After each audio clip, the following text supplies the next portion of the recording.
네, 안녕하세요. 축구생각입니다. 축구 송문패토토 32회차 K리그 5경기 분석 그리고 성 공유하도록 하겠습니다.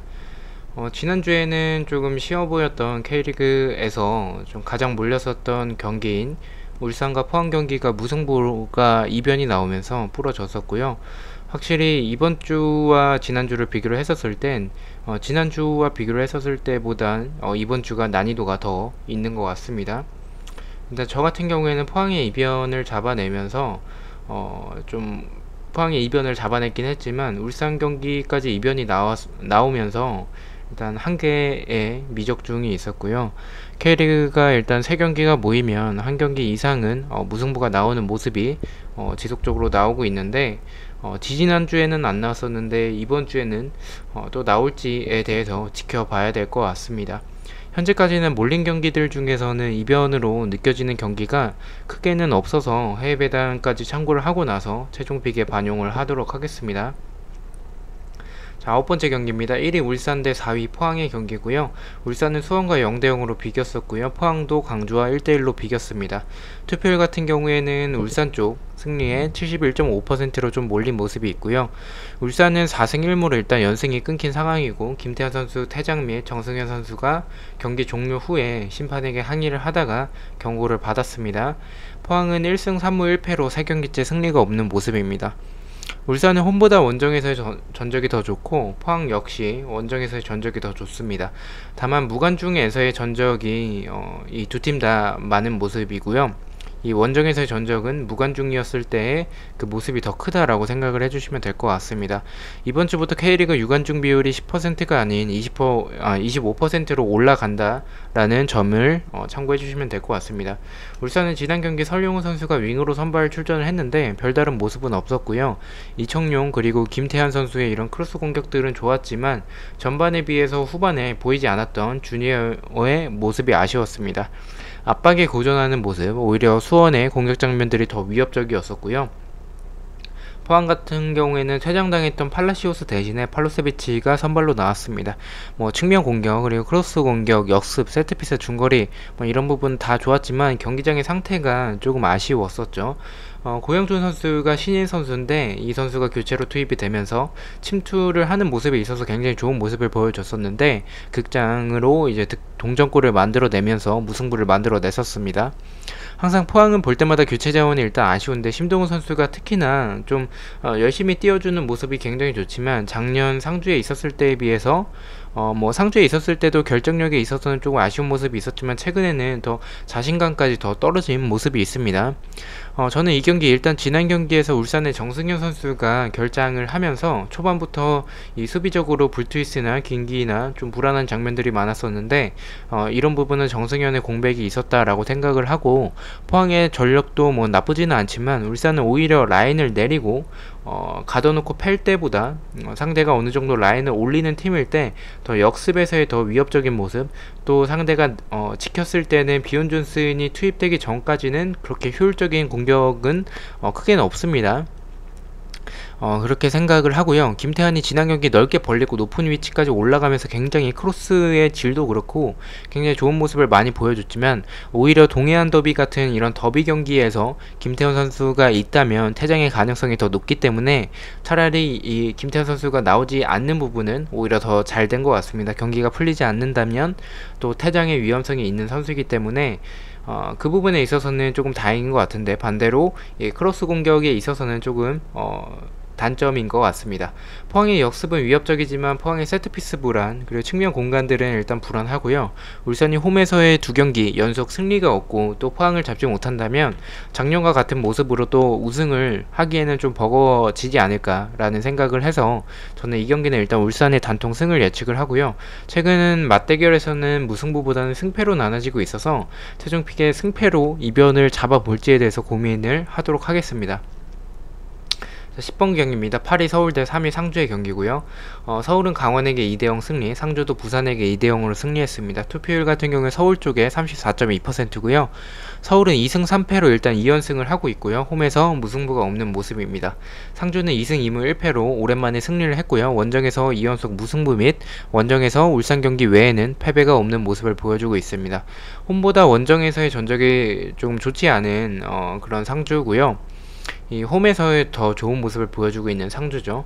서울 같은 경우에는 뽀백으로 이제 변경을 하면서 2연승을 하고 있고요. 신인 정한민 선수가 굉장히 윙에서 좋은 모습을 보여주고 있습니다. 박주현 선수가 교체로 나오고 이제 선발은 윤주태 선수, 그리고 이선에는 뭐 조영욱, 정한민, 한승규 선수가 나오고 있습니다. 전체적으로 김원식 이 정현철 이런 식으로 투볼란테를 좀 쓰면서 밸런스가 잘 잡혀진 팀다운 모습을 보여주고 있고요. 김진아 선수가 교체로 나왔을 때는 윤주태 선수와 전방 자원과 교체를 하면서 조영욱 선수가 중앙으로 톱자리로 올라가고 이 김진아 선수가 교체로 이제 윙자리로 가다 보니까 이 한승규 선수의 침투 장면들이 굉장히 또 좋았던 모습들이 있습니다. 중거리 세트피스, 크로스, 오버래핑 등이 좋았고 서울의 가장 좋아진 점은 역습에서의 스피드가 그 전까지는 그렇게 빠르지 않았었는데 굉장히 빨라졌다라는 점에 있어서는 굉장히 좋아진 모습이라고 생각을 합니다. 상주는 항상 그렇듯이 압박, 중거리 세트피스, 크로스, 역습 좋고요. 심상민 선수가 교체로 출전을 했습니다. 8월 말 전역 예정인 한석종 그리고 강상우는 여전히 좋은 모습을 보여줬고요. 오세훈 대신에 교체로 투입된 문선미 선수가 2골을 넣으면서 승리를 했습니다.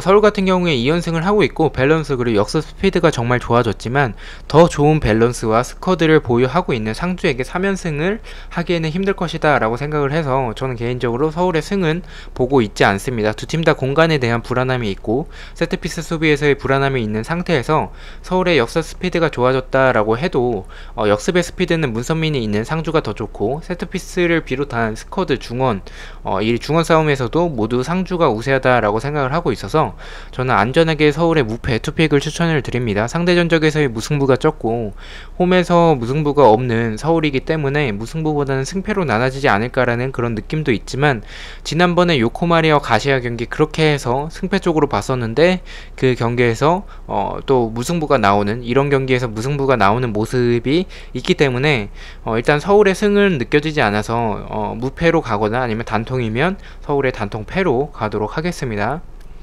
11번째 경기입니다. 11위 수원대 2위 전북현대의 경기고요. 수원은 울산과 0대0 무승부, 전북은 대구에게 2대0으로 승리했습니다. 투표율은 전북 쪽에 80.4%고요. 수원은 1승 2무 2패로 홈에서 2연패를 하고 있고 지울리 바르셀로나에서 뛰었던 선수죠. 그래서 지울리 이 감독 선임 썰이 조금 있고 홈에서의 전적이 조금 떨어지는 수원의 모습입니다.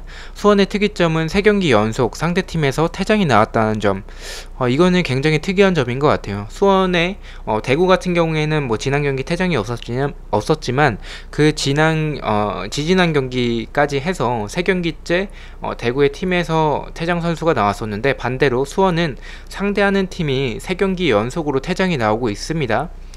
전북은 3승 2무로 3연승을 하고 있고요. 원정에서의 전적도 나쁘지 않은 모습을 보여주고 있습니다.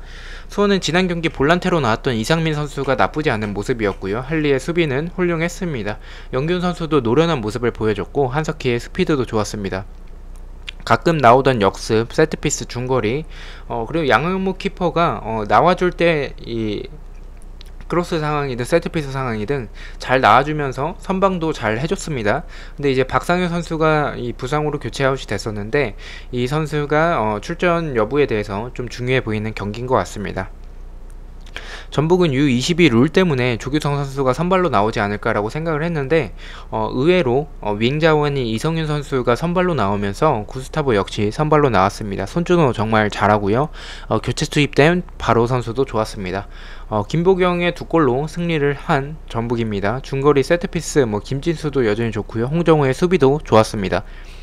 3연승 중인 전북과 홈에서 2연패를 하고 있는 수원의 경기여서 전북의 연승 흐름은 한 번쯤 끊길 타이밍이 됐다라고도 생각이 들긴 합니다. 지난 경기 전북의 이성윤 선수가 나쁘지 않은 모습이었기 때문에 또 구스타보가 선발로 나올 가능성이 높은데 헨리와 구스타보의 대결을 봤을 때 신장 차이가 아무래도 조금은 구스타보가 우세하다 보니까 구스타보가 조금 더 우세하지 않을까라고 생각이 들고요. 헨리 외에는 불안한 수원의 크로스 공격에서의 수비, 지난 경기 이상민 선수가 볼란테로 좋은 모습을 보여주긴 했지만 김보경과 이승기를 막아내기는 조금 역부족이지 않을까라는 생각이 들어서 전북 사이드로 보고 있습니다. 지난 경기 수원이 패배를 했다면 이변으로 조금 무패 쪽으로 가져갔을 경기였는데 지난 경기도 이변을 만들어냈던 수원이 또 이변을 만들어내기에는 전북 상대로는 좀 역부족이지 않을까라는 생각이 들고 전북의 달라진 시즌 초와 달라진 모습을 보고 저는 수원의 단통 패를 예측을 합니다. 수원이 노릴 부분은 3경기째 상대팀을 퇴장 선수를 만들어내고 있기 때문에 지난 경기에서 이 다혈질인 김태환 선수의 성질을 건드렸듯이 김진수의 성질을 건드려서 퇴장을 시킨다면 김진수도 다혈질이기 때문에 이 경기에서도 좋은 모습을 만들어낼 수 있을 것으로 보입니다. 수원은 항상 강팀이나 불리해 보이는 이런 전북과 울산이든 이런 강팀과의 경기에서 좀 잘해주는 모습들이 경기력이 좋은 모습들이 많아서 최종픽까지 고민을 하도록 하겠습니다. 자, 13번째 경기입니다. 5위 대구 대 12위 인천의 경기고요. 대구는 전북에게 2대0 패배, 인천은 성남에게 2대0으로 패배했습니다. 투표율은 대구 쪽에 81.8%고요. 대구는 2승 3패로 8경기째 무승부가 없고요. 홈에서의 전적이 나쁘지 않습니다. 인천 같은 경우에 3무 2패로 2연패를 하고 있고요. 지난 경기 이재성, 김준범 부상으로 결장을 했고요. 김호남 그리고 인스타보, 구스타보 선수도 결장을 했습니다. 인천은 이천수 전력강화 실장이 사퇴를 했고 전달수 대표이사는 사퇴 의사를 표시했다라는 이 기사가 있긴 한데 확정은 아닌 것 같고 3개월치 월급을 안 받는다고 얘기가 있습니다. 이 부분은 지속적으로 확인을 해보도록 하겠습니다. 이 인천의 지난번 홈경기에서 거리두기 문제도 좀 있었고 내 외부적으로 좀 인천의 구단에 있어서 잡음이 좀 있어 보입니다. 성적도 좋지 않고 이런 팬들의 거리두기, 또 인천 내부적으로는 이런 이천수 전력강화 실장이나 전달수 대표이사 등 좀 문제가 있어 보입니다. 인천은 지난 경기 마아지가 선발로 나왔지만 아직 경기 감각이 좀 부족해 보이는 모습이었고요. 아길라르 그리고 정동윤 선수는 괜찮은 모습이었습니다. 중거리 크로스 공격 압박 이런 부분을 준수했지만 무고사의 결정력 굉장히 또 아쉬웠고 선수 전체적으로 너무 급한 모습이 있고 위험한 지역에서 파울이 많아서 그 부분에 있어서 또 실점을 하기도 했죠.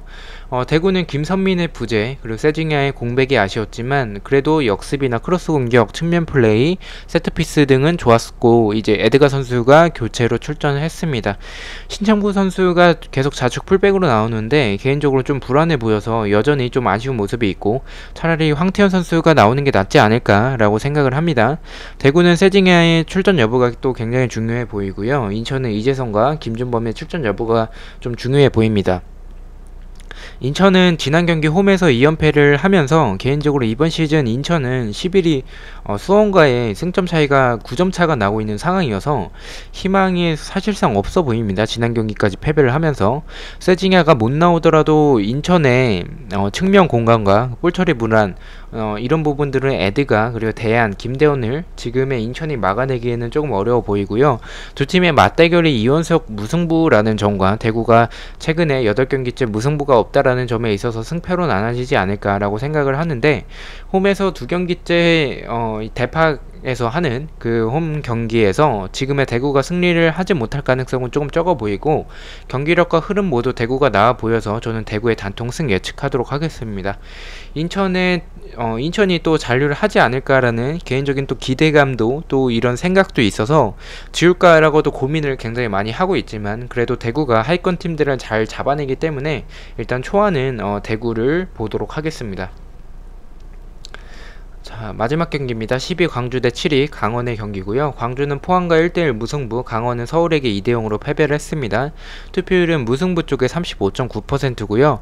광주는 1승 2무 2패로 홈에서 3연패를 하고 있고요. 홈에서의 전적이 좋지 않습니다. 강원은 1승 2무 2패로 최근에 좋지 않은 모습이고, 원정에서의 강원은 다들 아시다시피 좋지 못합니다.